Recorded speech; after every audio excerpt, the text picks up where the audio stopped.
Hey, morning everyone. I'm Fanting, and my speech today is about how constructive and destructive words can be. And I suppose I'll start with uh, an example of my father.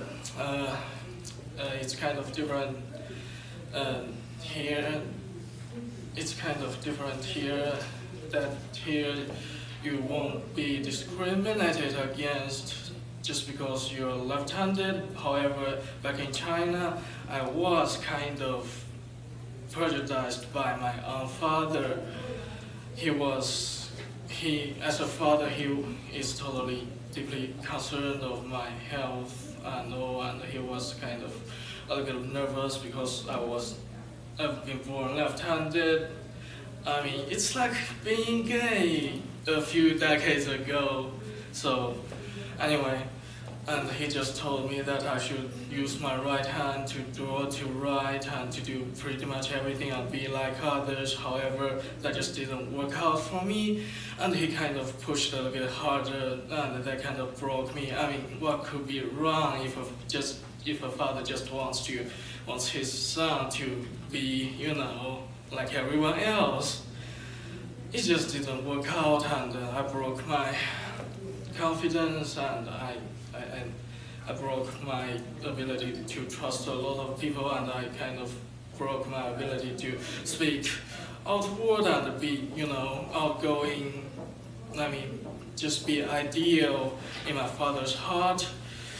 And that was kind of devastating for me. I took a lot of efforts to work it out so that I can stand here and not break too much sweat. However, I did manage to get a pretty good teacher for my drawing class. He was Mr. Chen. Mr. Chen was such a master of candy and whip. Usually he was, first of all, he wasn't so objective against which hand I'm gonna pick for my drawing, which was pretty helpful for me to give my trust to him at the first. Second of all, he was a pretty good criticizer. He usually, when he comments on the drawing I make, on the drawings and the paintings I make, he usually start it off by pointing out all the flaws I've ever made, like you got the contrast wrong, like you got the perspective wrong, you got the whole proportion not so quite good, and then he'll point out all the outstanding points I've ever made, such as I was a pretty fast drawer, and I was pretty passionate, and I was pretty patient for some times.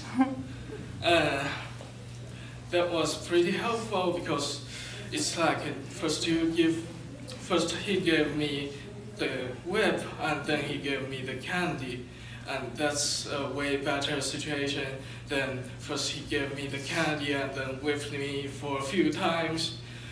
And in addition to that, he was also pretty careful about the situation he was going to criticize me. For example, when we were crowded and trying to make a peer review, he always went with a lot of not so sheer vocabularies, and also that we don't break into tears in public, because that's totally gonna break us down with our confidence. But back then I was kind of a little bit more strict with myself. Therefore, I just went on to talk with him in private so that I'll go get all the suggestions I would like to hear, and that he was. I'm sorry, I'm a little bit, tongue-tied for now. Oh. I guess that's all I want to say. How did his words impact you in the long run? Like, how did his, you know how you said he could give you the whip and the candy, like the carrot and the stick kind of a thing? How did like his candy, like his positive and building up words, how did those affect you? Did they make you more confident? Yeah, they did make me more confident for my drawing and all. Awesome. Well, thanks for sharing. Good job.